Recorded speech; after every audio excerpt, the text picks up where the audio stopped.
Sajanan Swami Maharaj Ni Jai.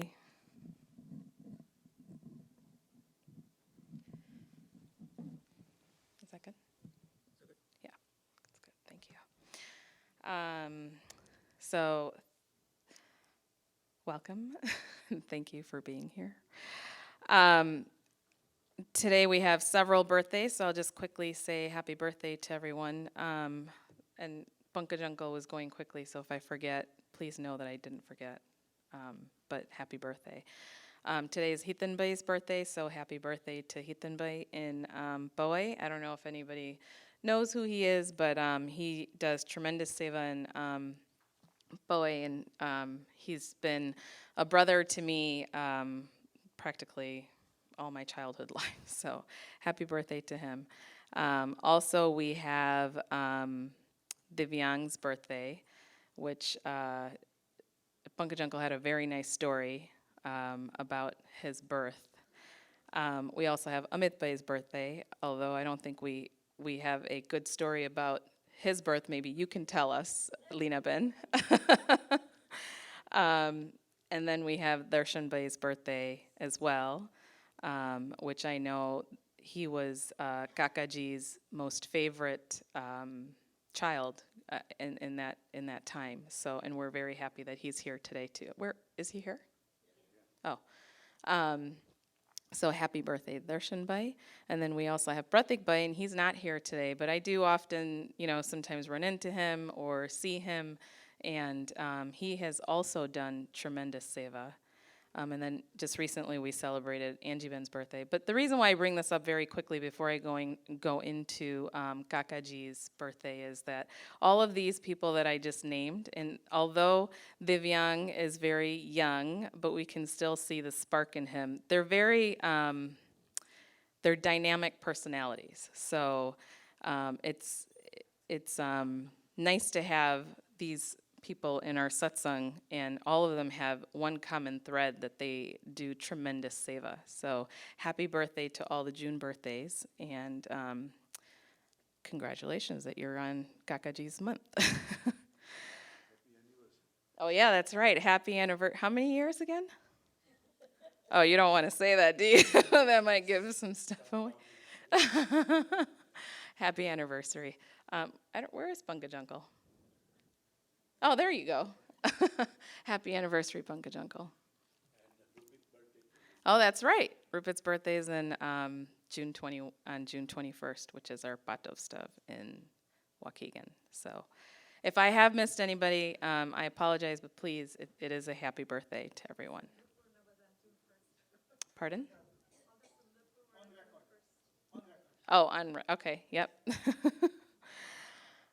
So Pindubai had asked me to speak, so I appreciate him giving me this time. And it's hard to go behind two heavy hitters, both Pindubai and Nirbhik Bhai. Nirbhik Bhai, I really liked your speech, and I don't know if I'm going to do justice right now. But some of the things that I thought about, what inspires me whenever I think about Kakaji, and I'll start with this. Dad always says that the relationship between Gunatitanand Swami and Sahajanand was purposeful in the manner that it was meant to be attained by the human body. So while we think that sometimes it's difficult, it was actually, formed for that purpose, that it is actually attainable. It's supposed to be attained in this human body. So when you think about that, and when you think about, that relationship, you think about some of the Gunatit Swarups, and we call them Gunatit Swarups for a reason, because they have had those type of attainments with their guru. For example, Kakaji. Kakaji truly did have that representation, and I think there's something very unique about Kakaji's relationship with both of his gurus. While we know the end of his time with, before he passed, was very strong and intertwined with Yogi Baba, but before that, his relationship was with Sastriji Maharaj. And I'm not going to go into the detail of it because we all know the stories behind it. But the purpose of where I'm trying to get to is that even though his affinity was with Sastriji Maharaj, he was still, because he had the affinity with a Gunatit Swarup, because he had the eyes wide open, if you will, he was able to see that Yogi Bapa, was supposed to fulfill, what his journey was supposed to be here.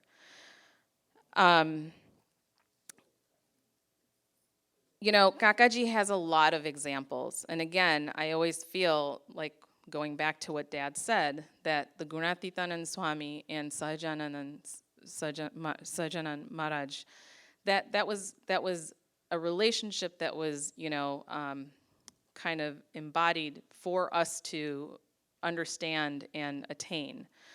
And so we see those examples in Kakaji with the Nandaji story. Everybody knows about that. If you don't, there's plenty of literature on kakaji.org.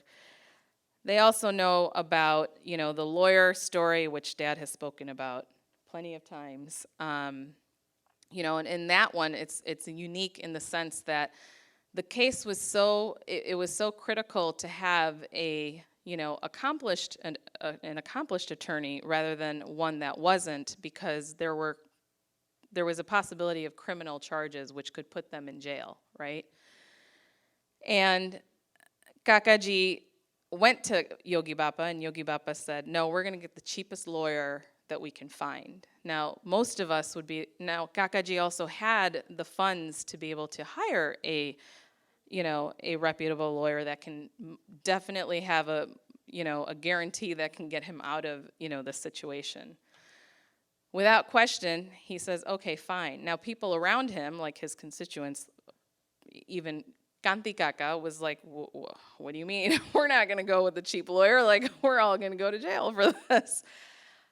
But it's, people laugh at that story, but there's an even deeper meaning. And the deeper meaning is that Kakaji knew that it wasn't the lawyer that was going to get him out. It was Yogi Bapa that was going to get him out, to what Nirbhikbhai was saying, right? It's that faith. So why pay for something when it's really Yogi Bapa that's doing that? But again, it goes back to that relationship that he had with his guru, that faith, that understanding that he had with his guru. There's a story, and I'm not going to get into this. This is actually going to come out in the documentary, but there's even a story where, Kakaji wasn't down the path. He was not down the path, especially after his education, to, live his life in celibacy. So he wanted to get married, and he asked Yogi Bapa, and Yogi Bapa said no. Now there's much more to that story that we're going to be highlighting, but it's things like that. I mean, these are life decisions that we all make, but his commands weren't coming from what society would generally do. His commands were coming from what his guru wanted him to do. And again, it goes back to his relationship. The other thing is, I don't know if a lot of people know this, but he never did anything because it was his stamp, or because it was his seva, or because he did it. He did it because it was the request of his guru. And sometimes, for a logical person, for someone like Kakaji, who had, a great deal of education, to have a guru that is so forward thinking, and sometimes it doesn't make logical sense to agree to those things. Again, Kakaji's circle would think, okay, Yogi Bapa toke, burn, why are you doing that? And we do that here too with Dad, so we do. He didn't care, like that wasn't, he knew what his mission was. He wasn't there to, make everyone happy, but yet he was still able to do that. And in that time, Yogi Bapa wanted to go to Africa. And again, this is going to come out through the documentary, so I'm not going to go into complete detail. So Kakaji went ahead and kind of blazed the trail to to make that happen, you know. And then after that, so many temples were built because of, you know, these trailblazing moments of what Kakaji did, even here in America. You know, at that time Yogi Bapa wasn't here, but you know, it was really Kakaji that, you know, came to America and made that first movement, if you will. So I'm telling you all of this because I think this is a time. It's a month before Guru Purnima, and it's Kakaji's birthday. And if there's something that I can be inspired by from what Kakaji has done, especially for someone that was, you know, highly educated, very logical, but yet lived his entire life, you know, at the say of his guru. And then I go back and I'm like, you know, did this come because he was mature and now, you know, this is what he wanted to do?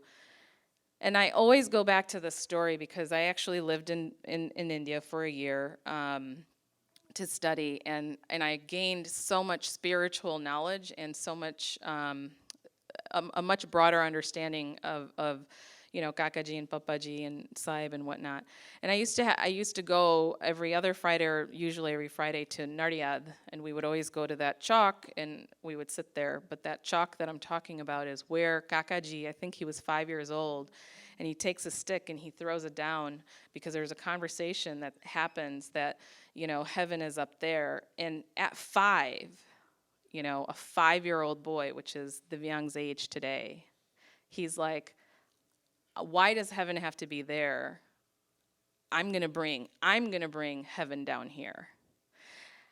And that makes you wonder, like, you know, I think Bintu Bai's point, and I know Nirbhik Bai also said this, that he was obviously here for a mission, you know, and we all are. So if we all think that, you know, well, it's only Kakaji and it's only certain people that are here for a mission, and that's why they can have this Gurantit relationship with, you know, with their guru, I think we would be mistaken to think that, because there's a purpose of why we're all here. At least I believe that. So on this day, I pray that all of us can develop at least that relationship that Kakaji was able to have. We may not be able to say yes to everything all the time, but when we're at that point in our life that we have to say yes, and I always think about Viva Ben, because even Dad says this, that even when she doesn't want to do something, she'll have tears rolling down her eyes, but she will say yes.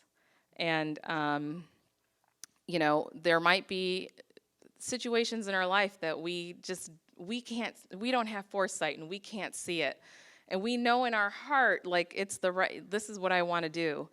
But it's that relationship that over empowers, you know, our human decisions that I would like to attain and hope to have. So Dad, on this day, I pray for myself and for everyone that we can have that relationship. And even when it is hard for us to just say yes, that you would pour in the energy. And I know, because you've told me this plenty of times, it has to come from us first.